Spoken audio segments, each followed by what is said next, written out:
ಈ ಸಲ ನೀವಿದ್ದೀರಾ ಅಂತ ಕೇಳ್ತಾ ಇದ್ದವರು ಈಗ ನೆಕ್ಸ್ಟ್ ಏನು ಅಂತ ಕೇಳ್ತಾ ಇದ್ದೀರಾ. ಒಂದು ಕತೆ ಹೇಳ. ಒಂದು ಊರಲ್ಲಿ ಒಂದು ಕಾಗೆ ಇತ್ತು. ನೀವೆಲ್ಲ ಸ್ಕೂಲಲ್ಲಿ ಕೇಳಿದ್ದೀರ. ಅದೇ ಕತೆ. ಆ ಕಾಗೆಗೆ ಹಸುವಾಗಿದ್ದಾಗ ಒಡೆ ಮಾಡ್ತಾರ ಅಜ್ಜಿ ಹತ್ರ ಹೋಗಿ, ಅಜ್ಜಿ ನಮಗೆ ಒಡೆ ಕೊಡ್ತೀಯಾ ಅಂತ ಕೇಳ್ತಾರೆ. ಅಜ್ಜಿ ಪ್ರೀತಿಯಿಂದ ಒಂದು ಒಡೆ ಕೊಡ್ತಾರೆ. ಕಾಗೆ ಆ ಒಡೆನ ತಗೊಂಡು ಹಾರ್ಕೊಂಡು ಹೋಗಿ ಒಂದು ಮರದ ಮೇಲೆ ಕೂತು ಇನ್ನೇನ್ ತಿನ್ಬೇಕು. ಒಬ್ಬನ ಎಂಟ್ರಿ, ವಿಲನ್. ಕಾಗೆ ಬಾಯಲಿರೋ ಒಡೆನ ಕಿತ್ಕೊಳ್ಳಕ್ಕೆ ಸ್ಕೆಚ್ ಹಾಕಿದ ನರಿ, ಕಾಕ ನೀನ್ ಕೋಗಿಲೆ ತರ ಹಾಡು ಹಾಡ್ತೀಯ, ನನಗೋಸ್ಕರ ಒಂದು ಹಾಡು ಹಾಡು ಅಂತ ಹೇಳ್ತೀನಿ.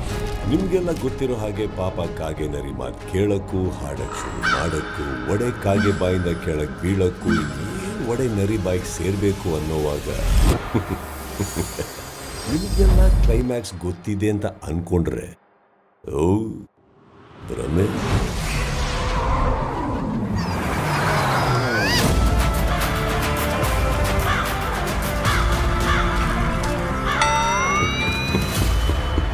ಈ ಸಲ ಬಿಗ್ ಬಾಸ್ ಹಾಗೇನೆ ನಾವು 11 ಸೀಸನ್ ನೋಡಿದೀವಿ. ನಮಗೆ ಬಿಗ್ ಬಾಸ್ ಬಗ್ಗೆ ಎಲ್ಲಾ ಗೊತ್ತು ಅನ್ನೋರ್ಗೆ